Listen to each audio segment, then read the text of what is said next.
Hello, hello, hello. Hello, everyone. Oh, man, it's so cool to be here. Hello, I'm Mike Smith. And I'm Chara. And we are Smith Diction. Oh. Thank you. Oh, that was so sweet. We're so excited to be here today at the peak of conference season. And you know what that means, like hotel rooms, reruns of Shark Tank. And so I decided to hijack this presentation today to say, Sharks, we're here raising $2.5 million for a 10% stake in our company. No takers? Really? No way? We're just kidding. Actually, we're Mike and Chara Smith, and we run a branding and design studio in Philadelphia called Smith Diction. Aww. Anytime someone says Philadelphia, I'm legally obligated to say go Birds. All right. It's in your mortgage paperwork. When you sign it, it says that you have to say that or they kick you out. Fun fact, I actually made this logo for the Eagles in 2013, which was a past life of mine, but yeah.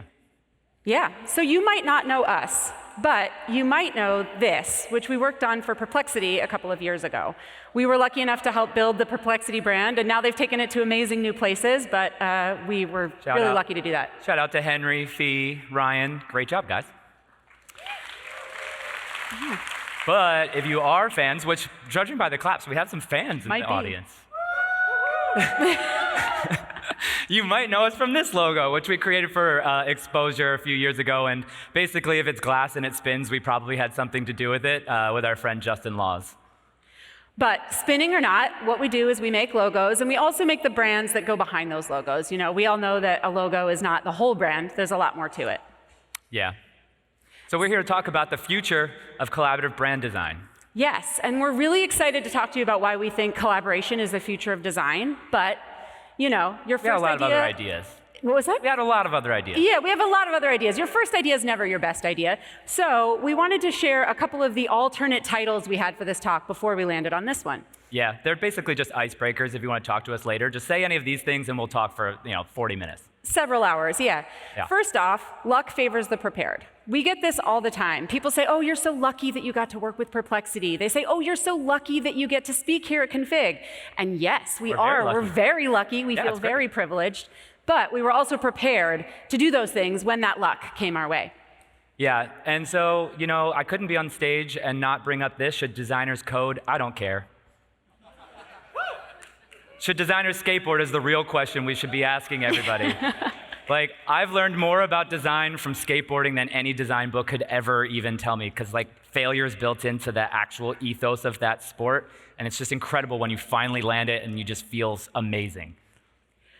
Efficiency kills love. These days you hear a lot about efficiency. I mean, it's like every billboard we've seen on the way around the city. 40 plus. And that's great. There's lots of great tools that are going to make our lives so much more efficient. But I think it's also important to remember that if your only goal is to get from point A to point B as quickly as possible, you're going to miss something along the way. There's magic in the mess. There's magic in the mess, and there's a lot of reasons why you might want to take the scenic route, not only when you're taking, Highway 1 through Big Sur, but also in the world of creative design. Yeah. Oh, can you swap that logo at the bottom? If you're going to impersonate Fee, you got to at least change the logo at the bottom. Yeah, okay, great. We got the right logo on there. So being curious is better than being right. So many times we've walked into a meeting just with a genuine sense of curiosity, just be like, tell me why you're doing this. Like, you have such conviction, you're so excited. And then I can ride that excitement. And I think that creates much better work at the end, rather than rolling up and being like, well, I have a great idea that's going to save your company. You won't get anything out of that. Oh my gosh. I took this out. You put it back in? You made this deck. No, you made this deck. In all seriousness, if you don't know, my background is actually copywriting. Mike and I met when we were working. Thank you, another copywriter out here. Mike and I met at our first big agency. He was my art partner, and I was his copy partner, and we actually liked working together so much we got married. Some would say that was the beginning of this creative collaboration we're here to talk to you today about. Basically, I tell Chara a bunch of trash ideas, and then she turns it into actionable output. She used my ChatGPT before ChatGPT. Thanks, bud. You're welcome. Okay, but we're not talking about any of those. What we actually want to talk to you about today is the idea of collaborative brand design and why we think that's truly the future of where design is headed. So we're going to do a little project. I think it's going to go well. Some crowd work coming. Here we go. We're ready. Give okay, us a little woo. To this next slide. No, go to the next slide. Give a little woo if you've been inside this document. All right. Great. If you don't know, if you weren't wooing and you're like, what the heck is this? This is actually our studio process document. It's something we made when we started the studio, and we would send it to potential clients. It was basically like somebody says, hey, we're maybe interested in having you work with us on branding, and we would immediately be able to send them something that said, great, here's what that partnership would feel like. Because I was just one dude trying my best. Yeah. So this made me seem bigger than that. So then 2 years ago, Mike decided, let's just put it on the internet. Why not? Well, if it helped our clients, I felt like it could help other designers, and it turns out it did. One or two. So it was great. He didn't just put the Figma file, he didn't just put a PDF, he put the working Figma file, and this is what it looks like. And it was so exciting. So fun fact, I didn't know I was sharing this part of Figma. I thought I was only sharing the prototype, and then I popped out and saw like 1,500 cursors in there, and I was like, oh no. Yeah, there were like, really quickly, people were like copying the whole thing wholesale, taking it somewhere else, clicking through the layers, seeing how it was built. We were like, we did not name those layers. I don't know what they're looking at. Yeah, no, it was wild. But it was really, really exciting. We did have like a real heart attack moment when about 45 minutes into this, Figma sent us this notice that said there were too many people in the file and they were making it view only. I was like, they are going to have to completely charge me way too much money. We were very scared about the bill, but it was fine. It was all view only, and thank you, Figma. We did not get into any trouble. Thanks for not charging me $5,000. But in all seriousness, we loved it. We loved the response that we saw. We saw that people immediately were interested in seeing how another studio might be working, so we kind of got addicted to it. Yeah, so we ended up sharing this file a year after the process, and this file was like a little bit more of the actual branding process itself. So it went from mood boards to the first round, to the revisions, to client feedback, to style guide, and all the way up to social media. So where we talked about the process in this polished way, this one we actually showed what an active studio is doing in real time. Yeah, and it was wonderful, and people loved this little hotel that was just down the street from us in Pennsylvania. Yeah. And so then earlier this year we did it again. Apparently we only share hotel files because that might be our favorite studio project. Well, yeah, if you have a hotel project, please hit me up. I will put it on Figma. No, I think the thing about this, us sharing files, is now people expect to see it. Yeah. And so now people are tweeting very funny things like, is this the new dribble? And then I actually didn't tell the team that I was putting this live, and then they were like, why are there 500 people in this document right now? And then Figma tweeted this, responded, and then immediately 50 more people jumped in, and I was still making the Instagram post for it, and there was a cloud of cursors on top of everything. And I had to literally write a note that said hey guys, can you please move your cursors off to the side? I have to finish this. Yeah, people got pretty comfortable in our files, and we really honestly love it. Yeah. Because we truly believe that, collaboration is making the work better. Yeah. But now we want to back up and talk about why did we start doing this in the first place? It is a little bit of a weird move. So let's back up. This year, our studio is going to be 10 years old. We're very excited. Yes. Thank you. Super exciting. But back then, this was it.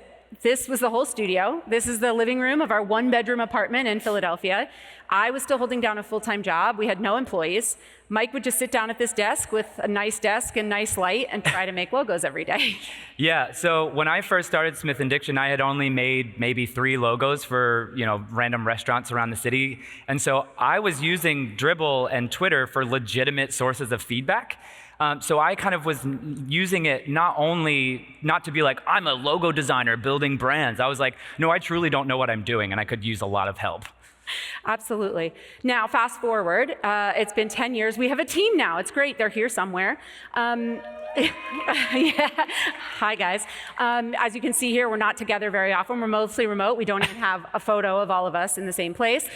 But now we don't need to share things online quite so often to get that feedback, because you can just ask the team that we have.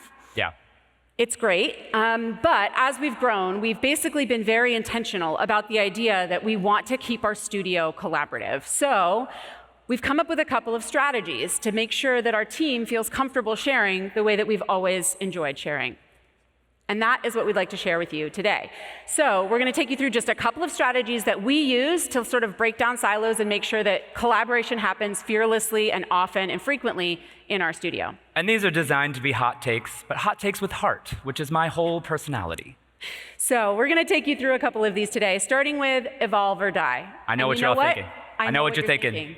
You're all thinking we're talking about AI, but no, we're not talking about AI. Not doing it. They I only need give like us 20 3 minutes, hours. so we're not getting into this.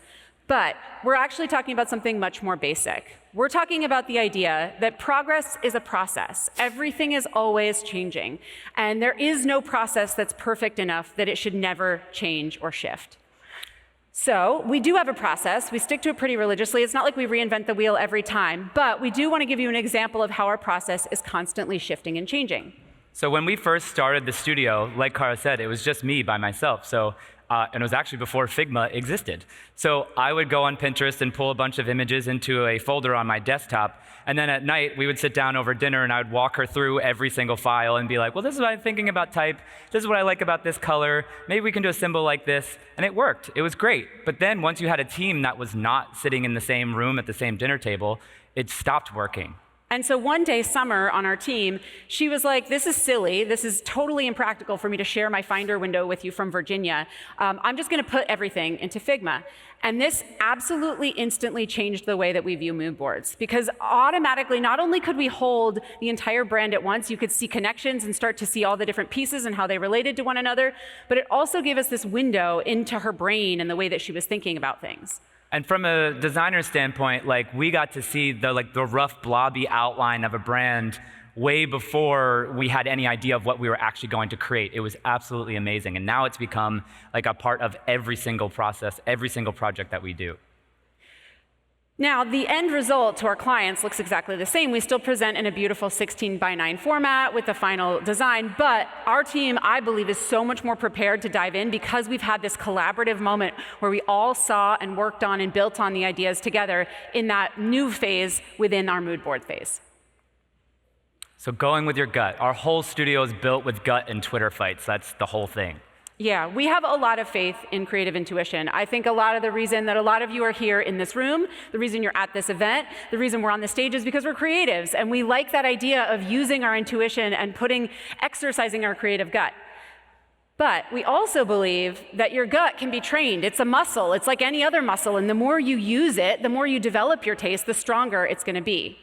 Yeah, and doing this through the team is like a kind of a different way to do it, but I think it's a really cool way. So we're gonna show you kind of how we approach picking things with our team. So if you go to the next slide, I think we do this really kind of rudimentary task, which we call red light, green light. And so basically as a logo designer, you probably have 5, 10, 15 iterations of a very similar logo that you're working on, and you love them all, you can't let them go. It's almost impossible to make a decision. So one day we were working on a project, and I was like, okay guys, like I just dumped them all into Figma, put a green light next to the ones that work, red light next to the ones that you're kind of like off with. And I think it ended up being wild. It was great. So it looks something like this. You know, you've got a bunch of different logos. Maybe they're all around the same idea. Maybe it's type tests. We've got a bunch of different brand type options. Maybe it's color palettes. We do this for a lot of different aspects of brand building. But I think there's a couple things that are really important here. So one is that we're not asking the team to go in there and pick their favorite, because that's a high stakes decision to say which is the logo that we should go with. My favorite one is a hard decision. Instead, we say put a green dot next to anything that makes your heart feel feelings. That's a much lower stakes decision. So then you start to learn, oh, okay, how do I trust my gut? How do I pay attention to my creative intuition? And sometimes there'll be 5 green dots on one logo, and you're like, great, we're done. And then sometimes there's one on this random outlier, and then it opens up a massive conversation with the studio of just like, well, why did you like that? And I think that that encourages creative conversation, which I think is wonderful. I also think it's... Go ahead. I also think it's important that it's anonymous, right? So you can't tell which of these dots came from Mike and which ones came from Tully, the new guy who's still not even in our team photo. And that's important because everybody's opinion holds equal creative weight.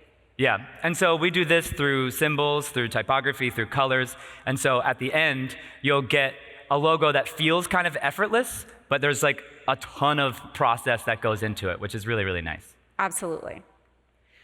So don't lock it in. Now, I know it's a little risky to say this here because there's probably a lot of product designers in the room, and you all like believe in the agile process and iterative, and nothing is ever locked in, and why would you ever make any decisions? But a lot of talk about testing out here, and I'm like, well, a lot of talk about testing. That's not me. In brand design, there is a point when you need to pick the logo and go with it. So this probably should really say, don't lock it in too early.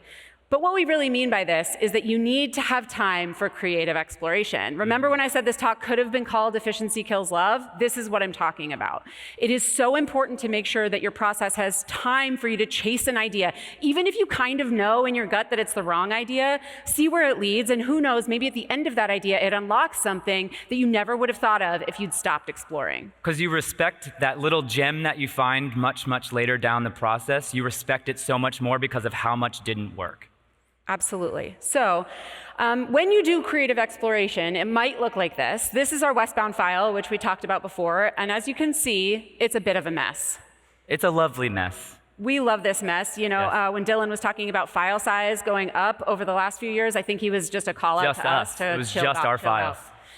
So yeah, in this scenario, you can see like Dan's working in his zone, Summer's working in his zone, Tully's doing illustration, I'm doing color, and I'm basically trying to rebuild the agency life of like when you would hit a wall after 12 hours of who knows what. You'd sit in your chair, you just wheel back and be like, yo, Bobby, what are you making? And he would show you like the coolest thing ever. You're like, well, I guess I gotta get back to work.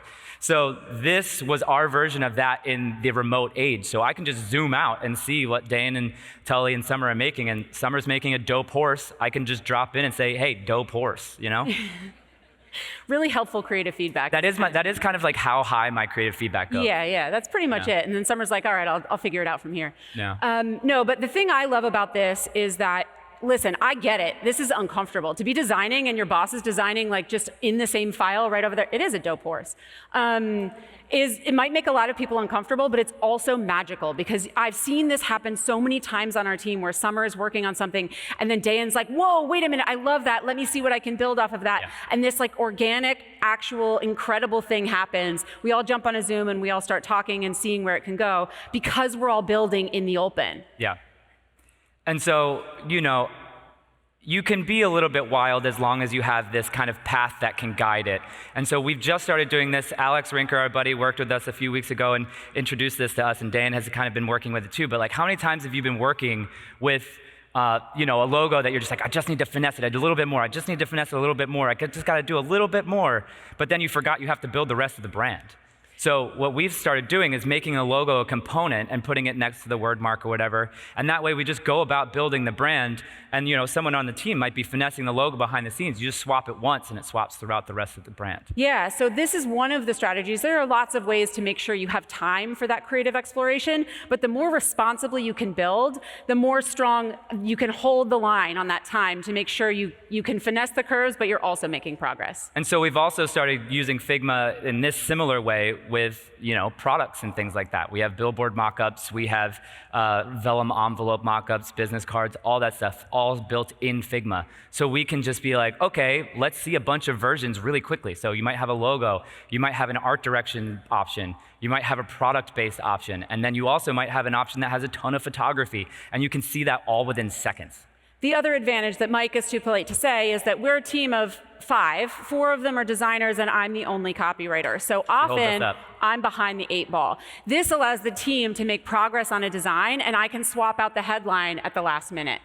And so sometimes we'll be practicing what we're gonna, you know, present to the client, and I'll be like, oh, that headline you wrote last night is actually better. Let's swap that in. And so we don't have to bother anybody. It's all live.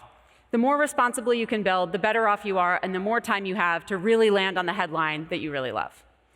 And so the last thing we want to share with you and leave you with today is... I'm scared right now, currently. Stop being scared. My hands are like water. Yes. So stop being scared. Stop being scared, Mike. Thank you. Scared. Yeah. Thank you. You know, there's a lot of things. You guys are all cool. About. If you put your creativity out into the world, oh, thanks, guys. If you put your creative ideas out into the world, I'm going to tell you this right now, people will say mean things about you. That's just the reality. It's rough out there. I get into fights all the time. All the time. But there are also a million reasons to put your creative things out into the world. When we shared the process document, people told us we were crazy. They said, wait a minute, you're going to get ripped off. And we did, completely. Dude had presented it like in a video call, like as it was me. I was like, dude, those are my jokes. And as we know, Mike's jokes are a specific kind, hard to replicate. Yeah. But Sharing the process also fundamentally changed the shape of our studio. It changed the kinds of conversations that we're in. It changed the kind of clients that we're able to have. It changed everything about the way that we operate. And I firmly believe we wouldn't be on the stage today if we hadn't put it out there. Absolutely. So, if there's one thing we can leave you with, it is to stop being scared. We truly believe that if you want to make the best work of your life, you have to stop being scared. You have to believe that there's time before you lock it in. You have to be brave enough to put it out there, even if it's not quite perfect. You need to go with your gut. You need to exercise your gut. Use that gut as often as you can and make those creative decisions early and often and in the open. And you need to not be afraid to evolve. Even if something's out there, that doesn't mean it's final, that doesn't mean it's the final iteration, and you can do it again and again and again. We truly believe that if you can find a community, it could be any kind of community. Maybe it's a small team that you're working on. Maybe it's a big team. Maybe it's somebody you marry. Maybe it's the person you married. Maybe it's the internet. Maybe it's people you've met this week at Config. It doesn't matter. But if you can find a space where you feel free to truly collaborate creatively, where you can find both creative inspiration and honest creative feedback, we believe that you and the work will always be better for it. Thank you so much. Thank you.